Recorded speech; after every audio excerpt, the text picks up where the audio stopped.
Thanks, Paul and Evelyn, for once again allowing me to come and speak about the subject that I'm obsessed with.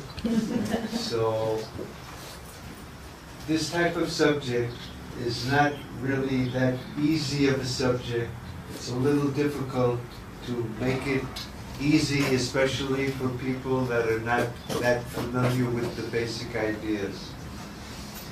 We all come here from out on the street, and we have so many other things going on in our lives that it's hard to focus even on this subject because it can seem rather arcane, removed from our ordinary life. And so, in order to remedy that, what we're going to do, what I'd like everyone to do, not mandatory if you don't want to, if we chant one Om, you've all heard this word Om, right? And then just after the Om, we'll stay quiet for 5 seconds. Hopefully some people's minds, hopefully my mind, will get a little quieter, and then we'll begin to talk. So join me in this.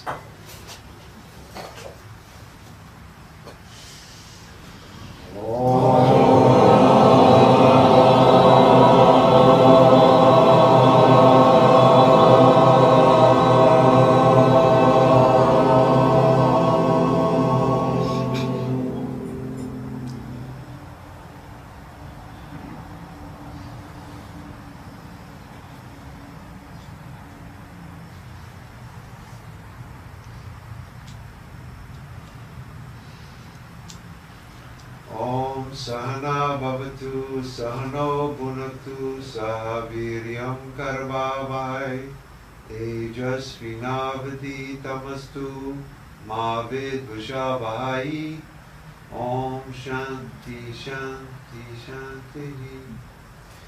That's a little traditional prayer that says, we're hoping somebody gets something out of this talk. So, the name of this talk is Steps to Self-Realization. For those that have attended the previous year's talks, I normally don't talk much about the steps. I like to talk about self-realization, but not so much the steps. So in that title, there are steps to self-realization. So I think in order to make this somewhat understandable, let me just start with the basic concept, once again, of the self. It's a critical concept in this whole teaching.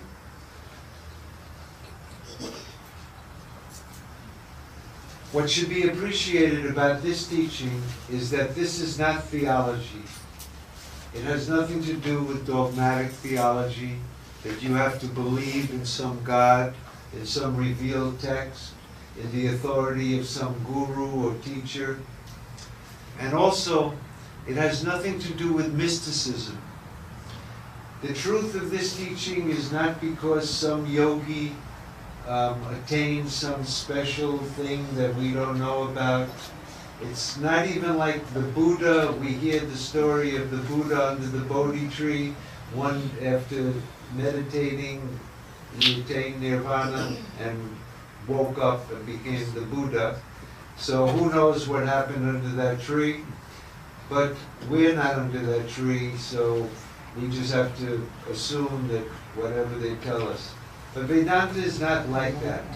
And so let me try to tell you what is the basis of this whole thing.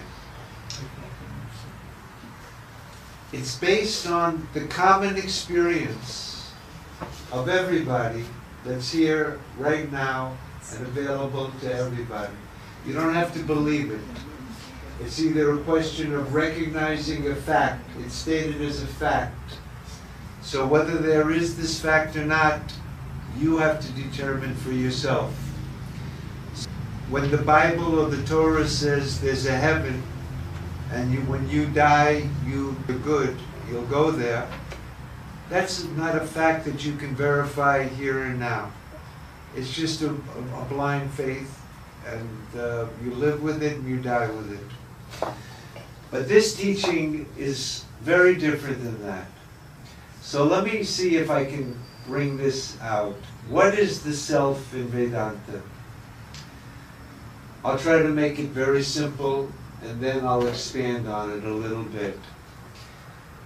All of us here have an idea about ourselves.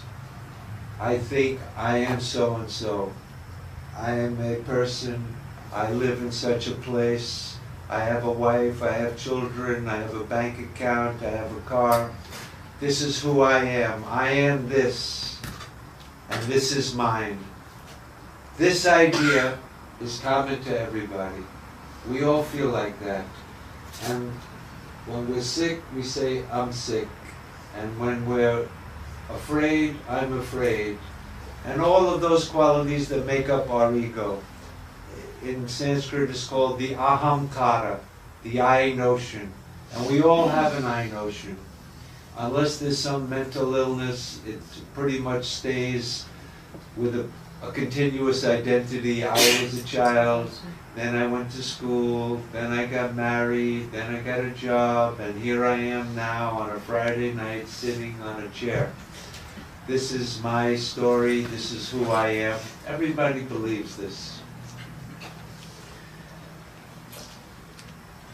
What this teaching says is that every thought that I have in my mind, whatever the thought is, I am happy, I am sad, I believe, I don't believe, whatever the thought, that all of those thoughts are in fact objects to you.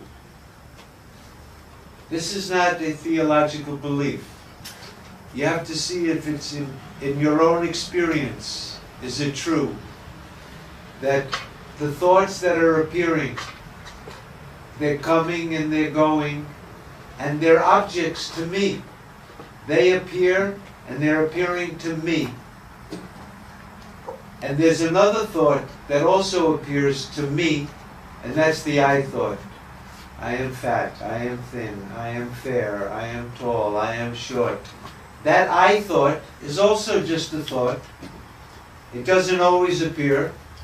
When you're engrossed in different things, the I subsides, and then later you say, oh, I did that. That thought is also an object to you. So when you say object to you, who's the you? If the ego, the I thought, is an object, it's appearing, who's it appearing to? So Vedanta says, the real self is the me that's aware of all the thoughts, including the ego. So is this a mystical thing that I'm talking about? Or is this the common experience of every human being here? If it's the common experience, then you don't have to believe me. You can check it in your own experience to see the truth of it or the falsity of it. I'm not saying that this is too easy, because in fact, everyone has the idea that my thoughts are conscious thought. And when I have no thoughts, I'm unconscious. But what I'm asking, the fact that has to be seen is that I'm aware when the thoughts are there, I'm aware that they're changing, and I'm even aware sometimes the thoughts go away. I wasn't thinking of anything, there was no thoughts. How do you know that? Because I'm the subject. The thoughts are objects. They appear and disappear. That subject that's in everyone's experience. Everyone here, that's the claim. So you can tell the truth of it by examining your own experience right now. That's why it's not religion. It's not a belief in some God that exists somewhere in some heaven. The self is the witness of all of your thoughts, all of your perceptions, all of your conceptions. Not only am I the subject, the conscious subject that's aware of all my thoughts, including my ego thought, that also appears in this. And not only that, all my perceptions, my perception of the world is an object to me. I perceive that, I'm aware of it. I perceive that, I'm aware of it. The perceptions are changing, but me as the subject, that remains. So I'm the witness of the whole perception of the universe.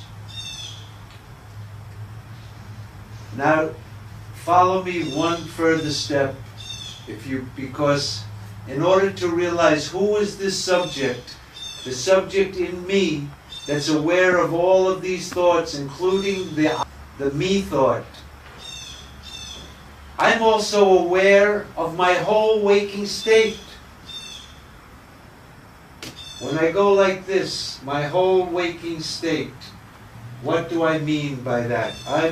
As soon as I woke up, the whole waking world, with everyone in it, appeared in my waking state. Now I'm the witness of the whole state. What's in that state? Time, space, causality, other people. But that's not all that's appearing. This is also part of the waking state. This body that came with the waking state, my senses, the mind, the ego, you have to throw that into the waking state too. So if you can see that the waking state appears to you, not just your thoughts, but the whole state, I'll make it easy. If you think about your experience of dream, then you can see clearly. The whole dream appeared. As soon as the dream started, there was the dream time, the dream space, the dream people. And I also, I was in the dream, and I'm talking to my friend, and I'm having a conversation, and I'm telling him there's a tiger over there, and we have to run now, it's going to be a problem.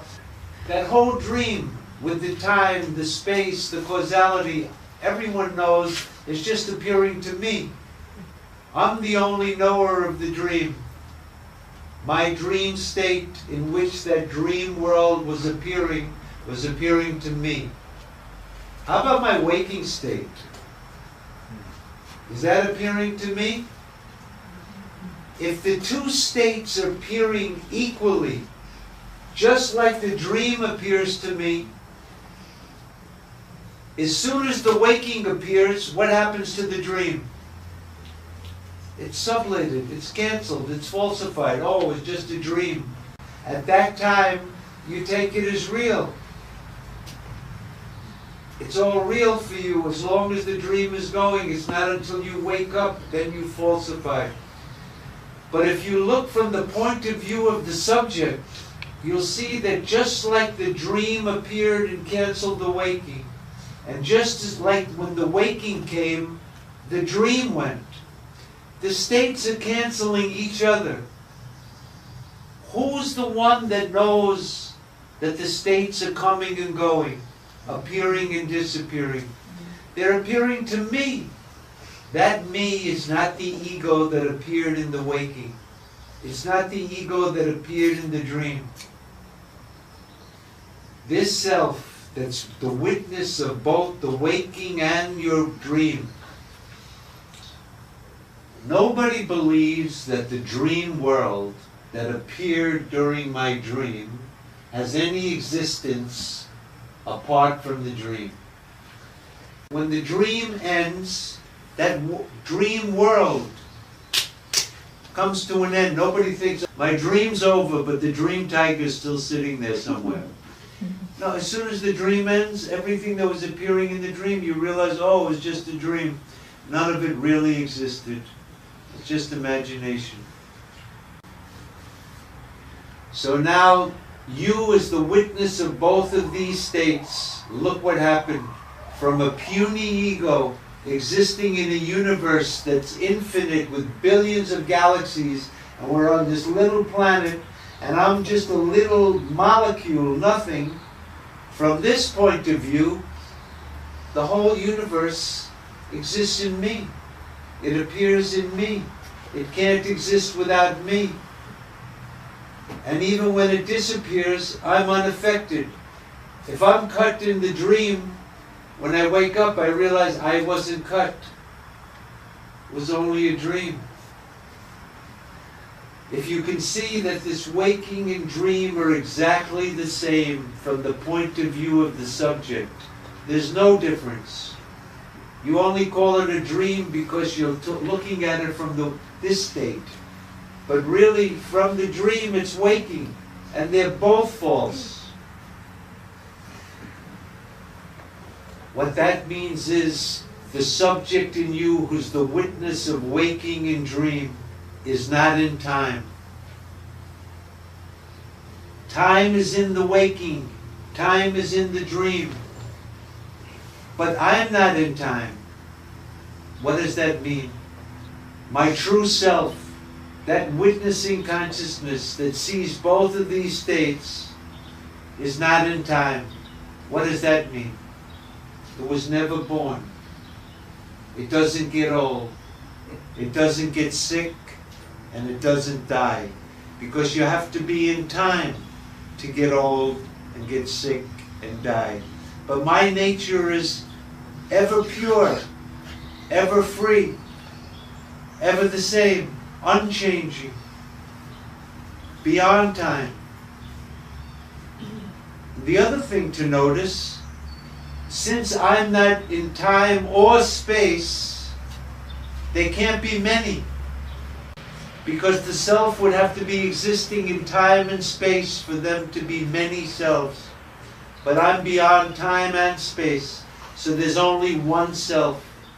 I'm that one reality that never changes. I'm the light of the dream. I'm the light of this waking state too. You're always pure, you're always free. That's your eternal nature. That's the self. They call that self, in certain respects, God. Yourself, that inner light in you, is the God. He's not the guy with the beard, sitting somewhere, watching you, and is going to punish you if you're bad, and reward you if you're good. God that's the light in you. Think about it. When the dream appears to you, you're the light of that whole dream and the whole dream world. You're the only consciousness there. All the people that were appearing, do they have any consciousness? You're the only one that knows the whole dream. It's appearing to you. So you're the only knower of the whole dream. With regard to the dream, everywhere you go in that dream, everywhere you look, everything that's happening has to happen in your consciousness. That means you're omnipresent. Omniscient, omnipresent. You can see in your own experience, at least with regards to the dream, you're the God of the dream. And all-powerful. Why is that? If my consciousness wasn't there, if I put it onto the waking, what happens to the dream? It can't exist for 1 second unless I'm there. Without me, the dream can't appear because it's appearing to me. If I'm gone, no dream. So I support the whole dream. Without me, there can be no dream world. That means I'm omnipotent, omniscient, omnipresent, omnipotent. It sounds like the theological God, yes? That God who's all-knowing, all-powerful. You can see it in your own experience. In relation to the world, you could call that God. If there's a God, that's the God. He's never away from you because he's your own self. The hardest part to understand in all of this is, I'm the witness of my dream. I'm the witness of my waking. But how about when there's no waking and no dream? Then I'm unconscious. Yes? I'm not aware of anything. I am not aware of anything. When the waking was there, I was aware of the waking. When the dream was there, I was aware of the dream. But when they both went away, I was not aware of anything. You're not denying your awareness. You're just denying that there was anything. In fact, it's because you're still awareness that you can say, there are times when I'm aware of something, and there's times when I am aware of nothing. But I'm always awareness. You can follow that kind of idea? So now we have an eternal consciousness, which is not in time or space, which never gets old, sick, or die. That inner light in you is your true self, and it has all of those qualities that I've been seeking for in my ignorance. I don't say I am that. I say I am this. That mixing up of who I really am, my true nature, with what I'm not, is the cause of all of our suffering. If you examine it, you'll see the waking and dream are objects. The body is an object. I'm the subject. The senses are objects. I'm the subject. My thoughts are objects. I'm the subject. And even this ego, the most inner thing in me that is my whole identity, is also nothing but a bunch of thoughts appearing and disappearing to me. But I'm identified with this ego. This ego seems as though it's the subject. The senses seem as though they're the subject. The body, it's a conscious body. If you cut it, hey, I feel it. So it's a conscious body. My senses are conscious. My mind is conscious. But in fact, they're all objects to consciousness. I feel like this finger is conscious. But if I were to cut it off and put it on that table, I would then begin to question, is it still conscious? Look in the dream. All the bodies that were appearing in the dream and the dream minds, they all seemed conscious, didn't they? But there was just one conscious subject for the whole thing. And when I know my true self, that's called self-realization. There's a tremendous benefit. All it was a misconception. But when I get rid of the misconception, and I know myself as I really am, I realize that I'm immortal bliss. It puts an end to the idea that I'm a little person on a planet that's here for 70, 80, whatever years, and then I check out and the world continues. Now the world is an appearance in me. It has no existence apart from me. If somehow I could remove my consciousness, the world would go with it. How do I know that I'm the subject? That the world is appearing to me? How do I know that? Because some textbook or some philosopher? Or is it my experience? Self-revealed, self-evident. It's self-established. That the thoughts are objects and I'm the subject. I don't need to ask anybody. Because whatever they say, if it's against my experience, I'm not going to believe them anyway.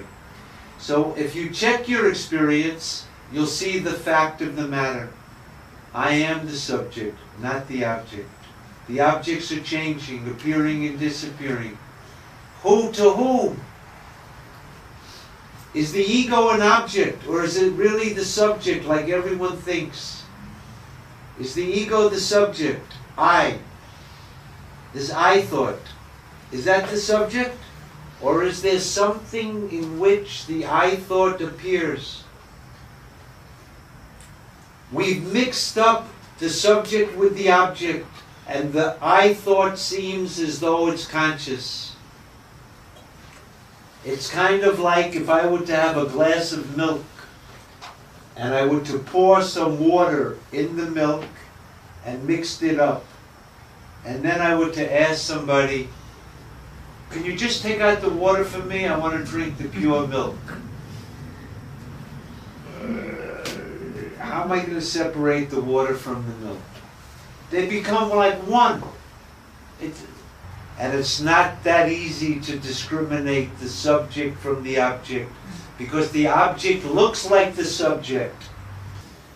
So, the full name of this talk is called Steps to Self-Realization. But why do we need any steps? First of all, you said I'm already that. And the second thing is,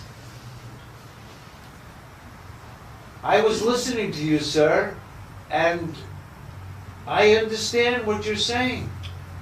So I've realized myself. Thank you very much.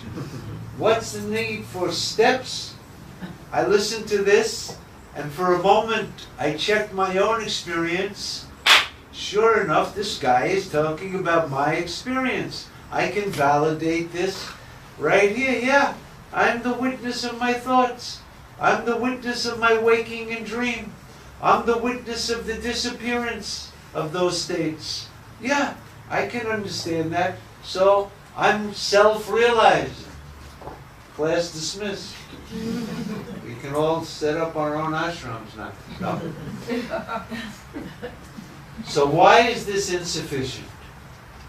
We hear this teaching, but our beggarly minds, they're so filled with the old habits, the old ideas, we immediately go back to the same things.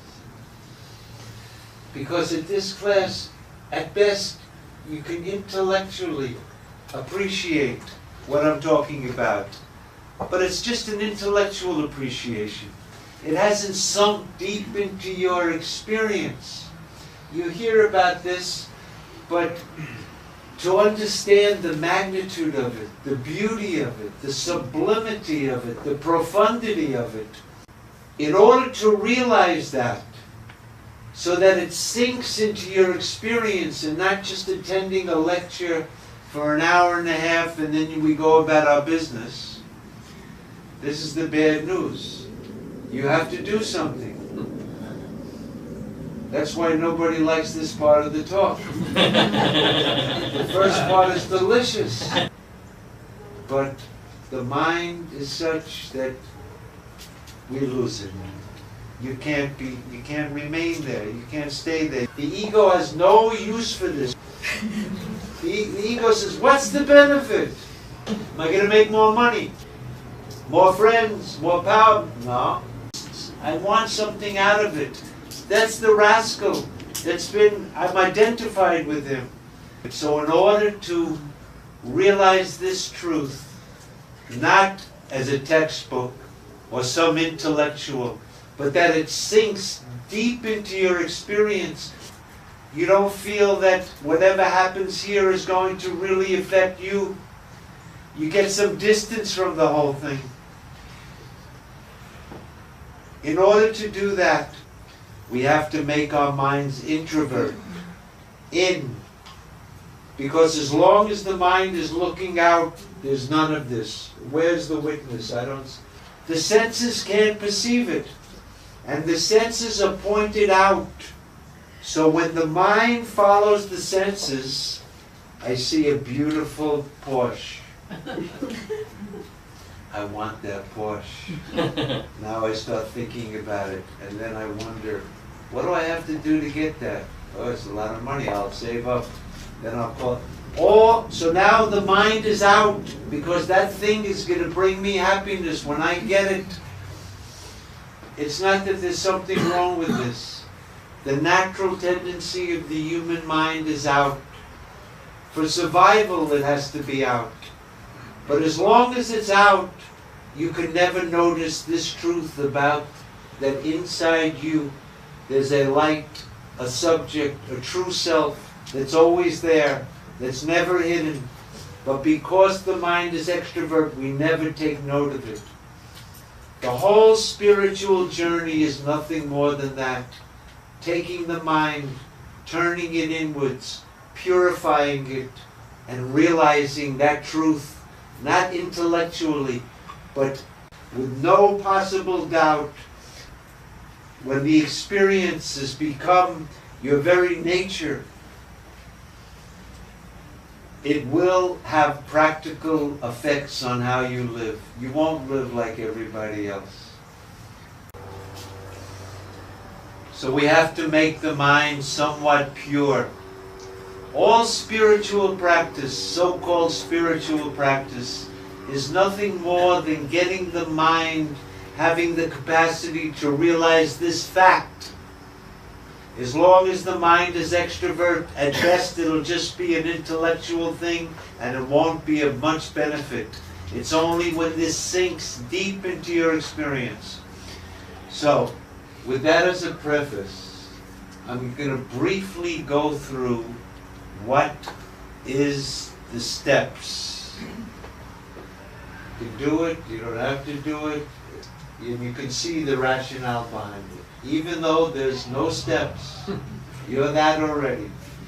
But in our ignorance, and everyone here is thickly in ignorance, including the speaker, which is that I am this body. You don't start with I'm that. I'm this body. You begin with this. So if I'm this body, there's a thing about this body. The body is constantly doing activities. We're all doing stuff. In Sanskrit, that word is called karma. We're all doing actions. And as long as I'm identified with this, I can't stop doing actions. If somebody were to say, I can stop actions, I'll just sit. I'm not going to do anything. There, I stopped actions. Well, you can ask that person, is your blood circulating? Having any thoughts occasionally? You can't stop. As long as you have a mind, senses, and a body, you'll be acting. So the very first step is that since I have to act, is to act properly. Morality. Don't cheat. Don't lie. Don't steal. But that's the very beginning of the thing. You have to, in Sanskrit it's called dharma, righteousness. All of these basic qualities that you find in every tradition, it applies here also. That's the very beginning. Without that, you don't have a chance. The Gita is not a religious text. It, in fact, is a philosophical text with very practical advice for people that want to realize this truth. So the verse goes like this: Karmani eva adhikaraste ma paleshu kadachana ma karma pala hetu bur. So what does that mean? As long as we're ignorant, we must act. Until I realize that I'm the self which never acts. As long as I'm identified with this, I must act. So now I want to act in a dharmic way, in a way that is conducive to this goal. That's the very beginning. You must act.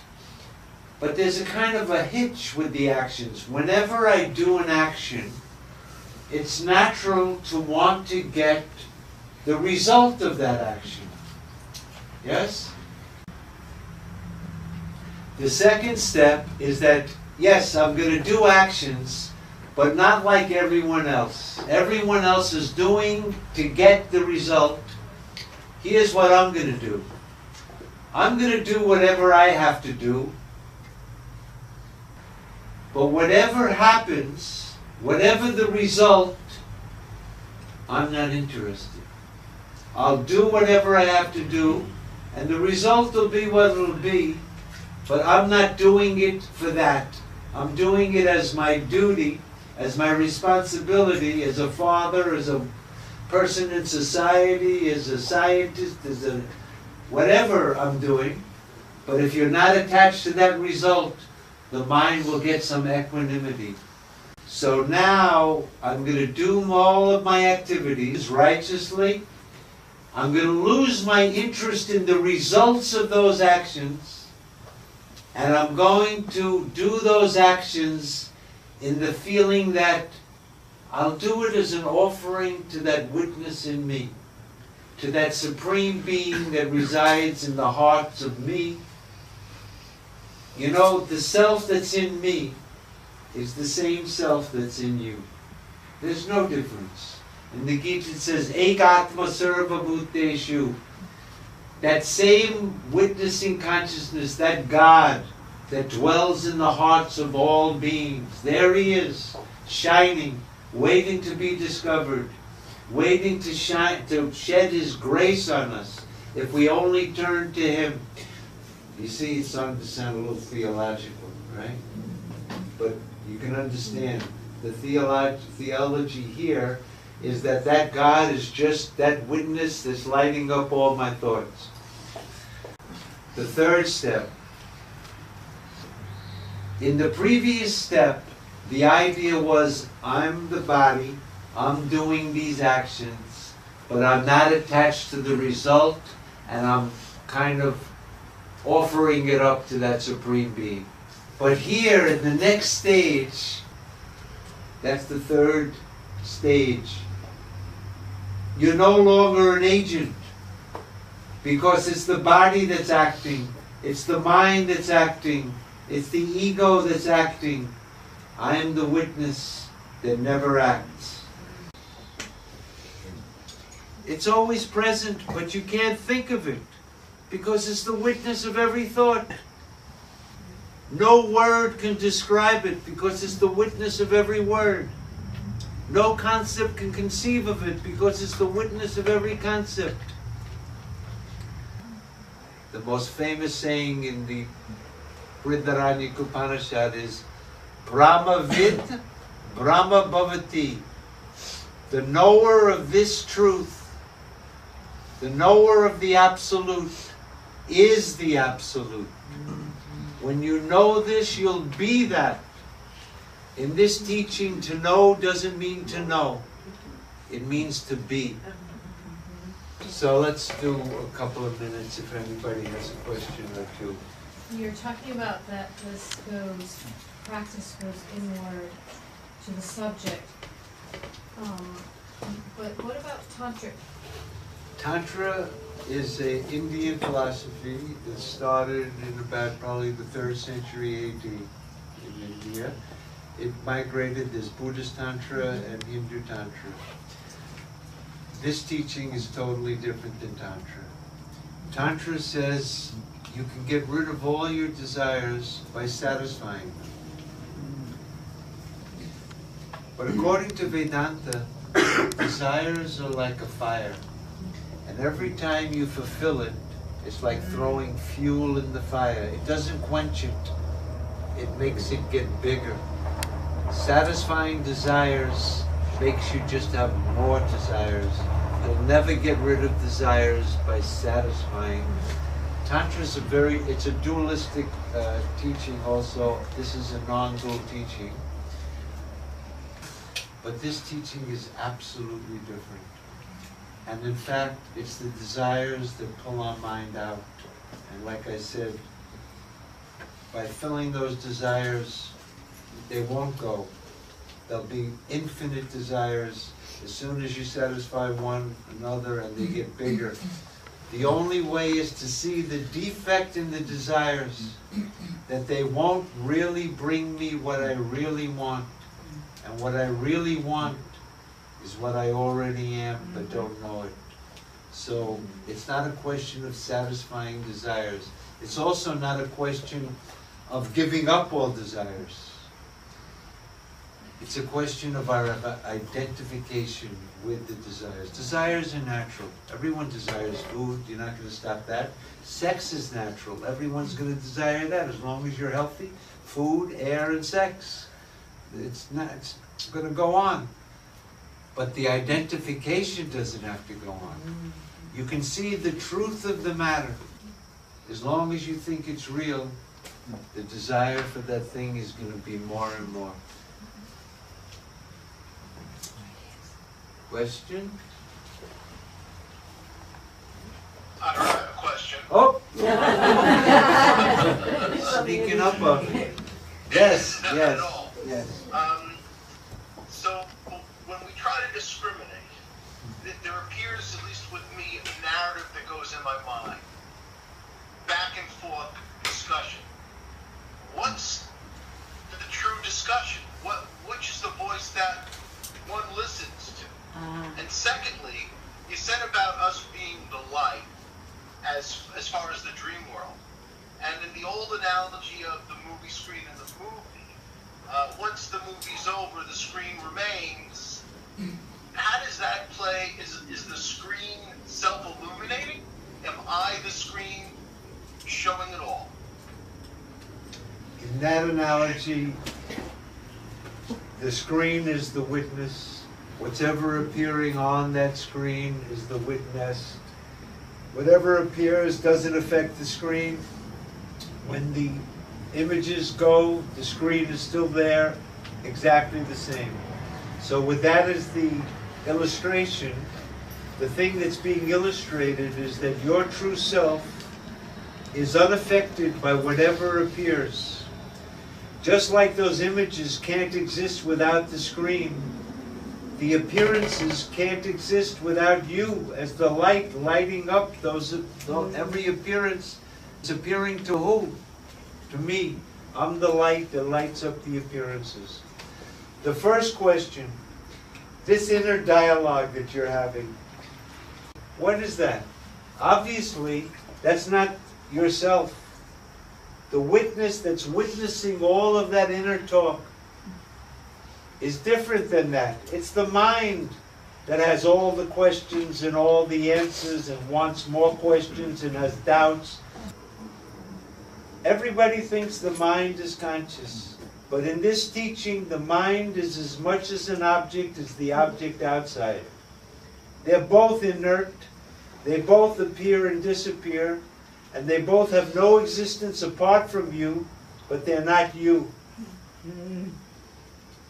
So that inner talk, of course, is the mind, not the self. And the analogy is correct. You can take the witness as the screen and everything that's appearing. That means waking and dream. And what we call deep sleep is the screen with no images. The screen doesn't go, just the images go. So the screen is unaffected whether the images are appearing or not, whether waking or dream is there, or whether they both disappear. I'm ever the same, ever pure, ever free, immortal bliss. In the Upanishads, they describe it like this: that which can't be known by the mind. That which can't be known by the mind, whatever you think of is not it. But that by which the mind itself is known, know that to be the self.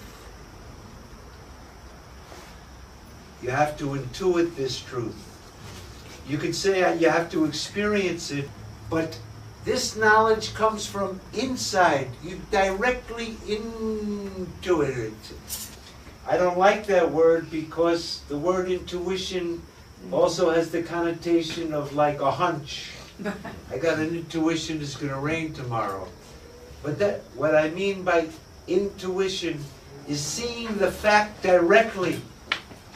How do you know you're the witness of your dream? I know it directly. It's self-evident. The only proof is your intuition. We intuit the dream. We intuit the waking. How do you see the dream? With these eyes? No. These eyes were left in the waking state. You see it with no eyes. You hear it with no ears. We intuit the states. You don't see it through your sense organs.